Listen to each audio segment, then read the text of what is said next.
Y'all, I have lived preeclampsia twice, and both times I had to have an emergency birth for two different reasons, but preeclampsia was a factor that wreaked havoc in two of my pregnancies. It sucked. My first pregnancy and my fourth pregnancy. Don't even know why.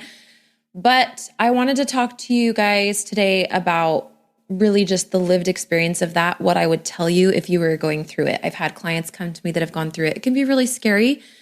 And sometimes the doctors are scared too. And so, I've been there. I was scared too. It is kind of scary, but I will share with you some tips. Let's go. Welcome to the Postpartum Coach podcast, where we embrace our needs as moms.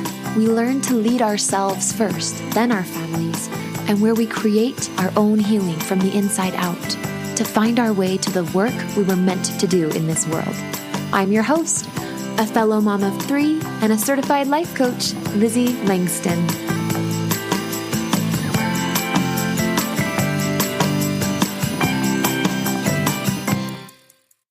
Hey mamas, how are you? I hope you've had just the most beautiful holiday season. I am batch recording these before the holidays to give myself a little bit of a lift and a break. And so I'm not actually able to share with you how my Christmas was because it's December 8th. But I will tell you that I'm thinking about you because I often think about postpartum women. And I want you to know that I'm still open for business. And so you can still book a consultation at LizzieLangston.com/consult. You've got about another 10 days before there's a price on the consultation, which is fine. I think it's totally valuable and worth it. So I'm sure you don't mind paying for it. But it's just $97 will be the cost of a consultation with me in the new year, starting in 2024. But I would love to chat with you. I chat with moms all the time. It's one of my favorite parts about running my business and having the podcast that's grown so much over the last 5 years. So you guys know, especially if you've listened to the last 2 or 3 episodes, that I just had a baby 6 months ago.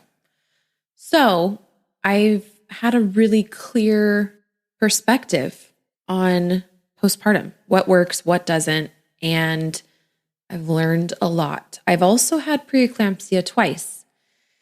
Not fun, my loves. I've had clients who it's been not fun for. The thing is, when you have preeclampsia, I don't know if this is statistically out there, but I think that just naturally, it's more likely that there's going to be an intervention of some kind, whether you go from a vaginal birth to a C-section.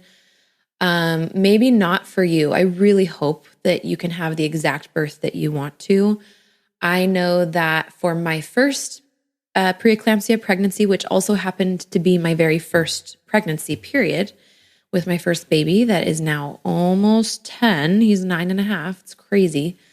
I had him back in 2014. And I remember the morning I had gone swimming that morning to get some exercise. It was April in Arizona, so it was a little chilly, the water was, but it's pretty hot here in April, actually. But it was a morning swim. So I went swimming, and then I was getting ready to go to my weekly checkup because I was in my last, month of pregnancy. I was 38 weeks and 6 days. And something told me, maybe my little guardian angel, definitely, to grab the hospital bag and bring it with me in the car to this appointment. And I was like, that's crazy because it's not going to be the baby's not due for another 2 weeks. But when you're that pregnant and when you're spiritual like I am, you just do it. Okay, people can be spiritual and also have a hard time following intuitive things. But that time it was just so crystal clear and I just did it. So I grabbed the thing. And then at my appointment, they checked my urine as they always did at my OB's office. And they were like, really freaked out. They did not have these sweet little ladies that were she just froze. I remember she looked at my blood pressure cuff. She took it a second time. She's like, okay, I'll be right back. And then she goes and finds some other person to come do it. And she takes it again. She's like, okay, I'll have you go into your room. The doctor will be there in just a minute. And they were very curt. And I was like, is everything okay? And they're like, yep, we're just So yeah. Anyway, then the doctor came in and he's like, so we're going to send you to the hospital now and you're going to have this baby today if your blood pressure doesn't come down. So that was my first baby. And then my fourth baby was a lot more gradual. So I hadn't seen any signs or noticed any preeclamptic anything between week 37 and week 30. Well, I guess between week 38 and week 39 with that pregnancy. But with my fourth baby, it was a lot more present earlier on. And I had high blood pressure starting at 35 weeks, 36 weeks, 37 weeks. And she ended up coming at 36 weeks and 6 days. So I guess I didn't have it at 37 weeks because I was postpartum. Although one of the things we're going to talk about in this episode is how it totally can creep in when you're postpartum too. And that is something that I don't even know if I was told that after my first. They just kept me on magnesium. I really wasn't told a lot. And I also didn't ask a lot of questions with my first baby. In hindsight, I think it would be a lot better to ask more questions, but I was sort of in a freeze response in general at that time in my life. I was still living in my era of my people-pleasing era, nod to the Eras tour. And I hadn't yet come out of that. So I've mentioned on this podcast before, but I took a 5.5-year break between having my third and my fourth baby. We did, my husband and I, and that was intentional because I wanted to birth myself and really come into my own as a woman, as an adult. And then I went on to birth the business. So I essentially had 2 children, myself and then my business. And then I had baby number 4. All right. So I want to go ahead and go over these tips. Shall we? Shall we just dive in? So I want you to know that I'm not a medical professional. So just so you know, I'm not. I'm sharing these having lived it with my own experience. Okay, so here are the 10 tips I would give to a preeclampsia mama. And this is whether you're pregnant or postpartum as the postpartum coach. Here we go. So your blood pressure will likely rise every time you have to go into your OB or whoever you see, their office. And I would love it if all of us felt super tight and comfortable with our providers. It's just often not the case. But even this last time, I did actually feel really close and great connection with my provider. And I still would have a big spike of my blood pressure every time I went in. I don't think it was as much my relationship with her as it was this sense of, is my blood pressure going to get high? Are we going to have to change my plans again for the birth? So there was just a lot of apprehension and anxiousness. I tried so hard. And you guys, I'm like a life coach, right? But I'm also a human. So I'm a life coach. I wear that hat, but like I don't wear it all the time. So yeah, I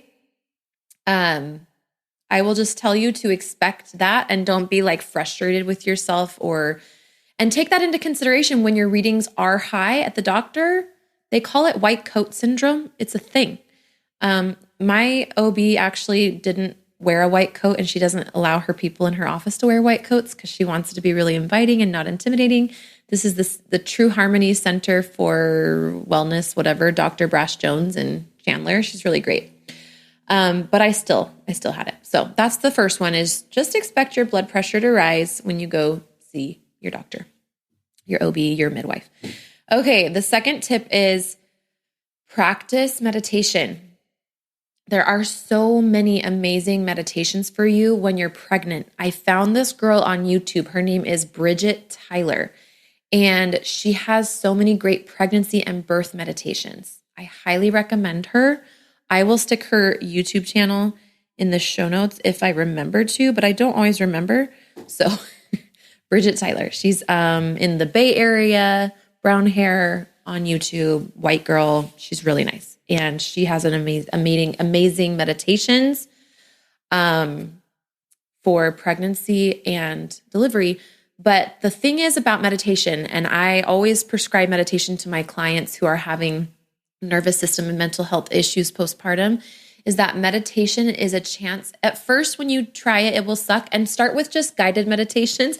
When I say it will suck, it's just like you will probably be in your head and you'll probably be like, why am I even meditating? But there's other times where maybe you're kind of tired and you end up falling asleep while you're meditating and you just feel like a whole new person when you wake up. So meditation can be really powerful, and just treat it like a a first date and then a second date and a third date, right? It's going to get better as you go and as you practice it. But practicing meditation can help you bring down your anxiety levels, calm your body, which increases the quality of your thinking. A lot of my preeclampsia and hypertension, which by the way, so if you don't know what preeclampsia is, it's really high blood pressure in pregnancy. Sorry, I didn't say that. I'm sorry if I left any of you in the dark. And then hypertension is what they call your blood pressure when it's in the ranges that aren't quite as severe as preeclampsia, but it's still high that you need to be careful and be looking at it. The risk of high blood pressure while you're pregnant is seizure. Another risk, though, is something I experienced with my fourth baby, which is that your placenta can partially or fully rupture. I don't want to scare you. Mine did that when I was sitting up out of a beanbag and I was really pregnant and barely awake. My kids had come in and I'd fallen asleep on the beanbag because my high blood pressure made it really uncomfortable to sleep at night. So yeah. Anyway, it might not happen for you, but that is now everybody knows what preeclampsia is. And so practice meditation. The next one is, like, even if you are a granola person like me, my next tip would be talk to your doctor early. If you're starting to have higher blood pressure, see what medication you can get on that is pregnancy safe, that can help keep your blood pressure low. I am not a medical provider. You're going to need to discuss it with your provider, and it's also going to be your personal preference. But had I been a little bit more aware, I would have asked for a pregnancy safe blood pressure lowering medication once I got into the high hypertension zone.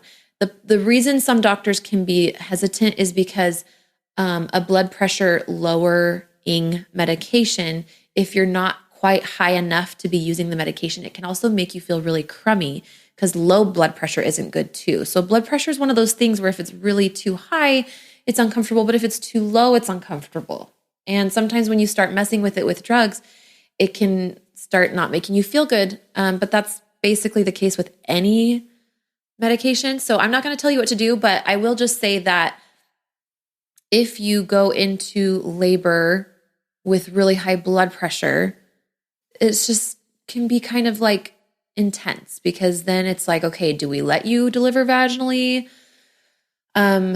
My doctor didn't want to induce me with that high blood pressure either. And so a C-section was more likely for me. Also, if you get induced with Pitocin, then your risk of hemorrhage goes up, even though it's not guaranteed.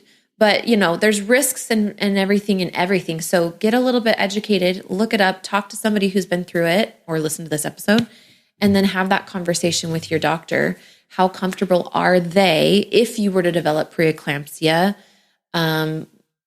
with that being on the table when you're delivering? Are they comfortable with that? What is their typical way of handling this? And then do you feel comfortable with that? But yeah, I kind of wish that I maybe would have asked for some meds to help with the blood pressure, as long as they were completely safe for baby.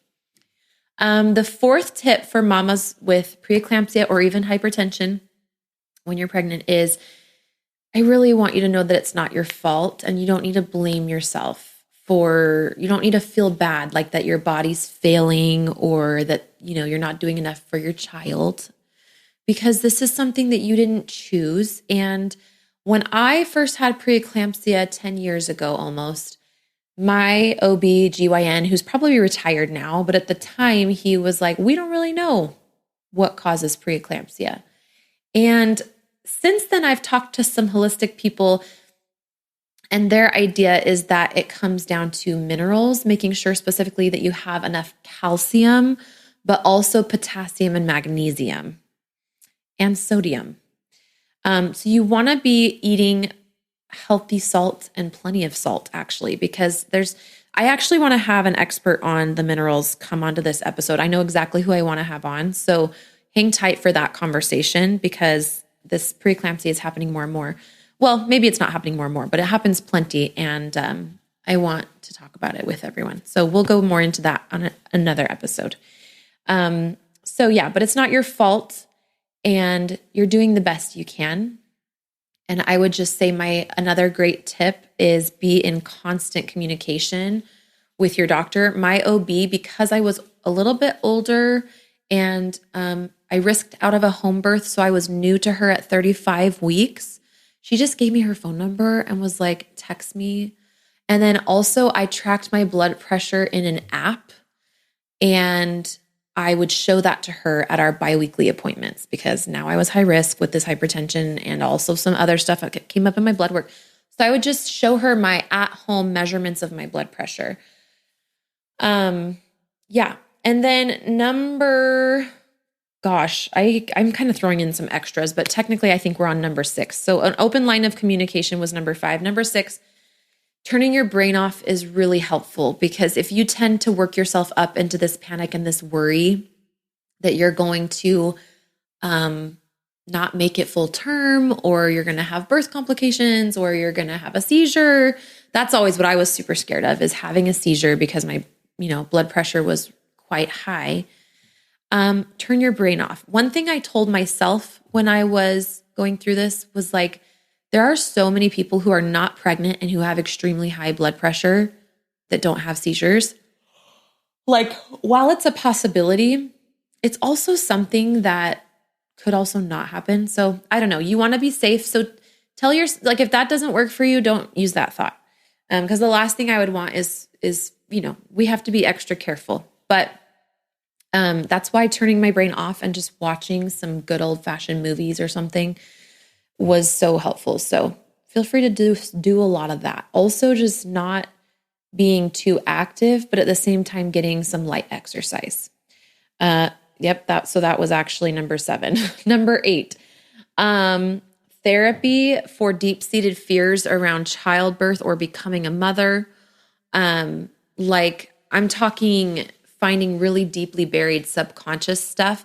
I have this book that's called The Healing Questions Guide by Wendy Jensen, and it is basically, psychoneuroimmunology is a branch of medicine that studies your emotional and psychological stuff and how it all correlates with the physical symptoms and diseases and disorders you experience physically. And in her book, Preeclampsia is listed as basically having some deep, and they could even be generational, not necessarily yours, but some deep fears regarding becoming a mother, whether you don't feel worthy, ready, capable, and or it could be in relation to I was going to say a schism. Is that like a word? But like a crack in the maternal line in your family. If there isn't a lot of warmth and what's the word? Intimacy, right? Between you and your mother and your grandmother and her mother. Like if there is just not a lot of good feminine closeness in your family line, that can also be something that creates it. But it could also just be the minerals. So, this was just one tip is consider, you could also come talk to me if you want. Consider, are you having some fears around childbirth or becoming a mother? Or do you have a rocky relationship with your own mother? Because that mother wound can also be something that comes up. Don't remember. Let's say 8, blood pressure. Only check it a couple times a day, or if you're not feeling well. But if you're feeling super anxious and you're so anxious that you're like, I should probably check my blood pressure, you're probably going to get a high reading. And if you're tracking it throughout the day, it's going to be a huge skew and it's going to freak you out. So sometimes, not always, you do need to be tracking your blood pressure. Do it as often as your doctor states. Do it ask them what times of day they want you to be measuring it. And is it after you've walked around a little bit, or is it when you're still laying in bed? Can you be laying down? Ask your doctor for exactly how they want you to do it. But just know that if you're super anxious and worked up and then you take your blood pressure, it will likely be high. So the best thing you can do is just measure it when you're supposed to. And then only if you just physically don't feel good, but emotionally you're fine and you're not anxious at all, you just don't feel good, then that might be, makes sense. But use your best judgment and talk with your provider, because I'm not a medical provider, okay? And follow your intuition in every case. Number 9, your doctors may kind of talk about this in a scary way because it is intense And women have died from preeclampsia. Like if you've ever watched Downton Abbey, don't watch that while you're pregnant. But I'm so grateful because we have medication. There's even a holistic, how to avoid preeclampsia with your diet, like guide out there. Anyway, I don't remember where it is, but if you absolutely wanted to find it, you could email me, Lizzie@LizzieLangston.com, and I would try to find it for you. But you can, just know that eating well and checking out I will do a specific episode on that. How about that? That's my promise to you, is I'll bring on that expert that I was telling you about, and we will talk about the diet that is specific to helping your blood pressure and regulating it during pregnancy and even postpartum, because you're going to have to watch it in the first 3 months, but especially that first 2-3 weeks after the baby. That was my 10th tip is you are going to, if you didn't already know this, they'll probably have you watch the blood pressure the last 2 weeks, even after you have the baby, like postpartum. And it likely won't be as bad, but for me, it really was for like 6 days or so. It was pretty high all the time still. So I had to keep checking it. And when I was in the hospital, they put me on magnesium. And I think they said it best in my hospital when they said magnesium feels like you're on hot trash. Like it makes you feel like hot trash. It makes you feel like you are hot trash. So it just makes you feel trashy and hot, like yucky. And so, but they also gave me nausea meds while I was on the magnesium. It's not my favorite. I'm pretty I try to avoid a lot of medication, but when it makes a lot of sense and it preserves my comfort and my health in the moment, then I'm open to it. So I hope those were helpful for you. And then postpartum, obviously, if you end up having any mental health needs or concerns, if you get caught in anxiety loops or you feel really depleted mentally and emotionally, I'm here for you. That's literally what I do all day. You can book a consultation with me for free, or not free, the consultation. You can book a consultation with me, LizzieLangston.com/consult, and then you can talk to me about private coaching, or you can also go to LizzieLangston.com/work with me and look at any of my other resources for moms. I have pre-recorded classes all the way up to like group and private coaching. So you are awesome. Keep going, mama. You can do this. You're stronger than you know. And I will see you in the next episode right here on the Postpartum Coach podcast. Please share this, like the video, subscribe, leave me a review on Apple Podcasts. That helps more women have access to this amazing free resource. I would so appreciate it. Okay, bye guys. Hey, Lizzie here.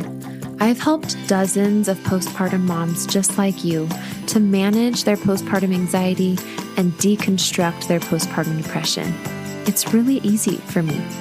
So if you're ready to feel better, I know the way. Let's chat on the phone. Set up a time by going to LizzieLangston.com/consult. It's pretty simple, and I will be calling you soon.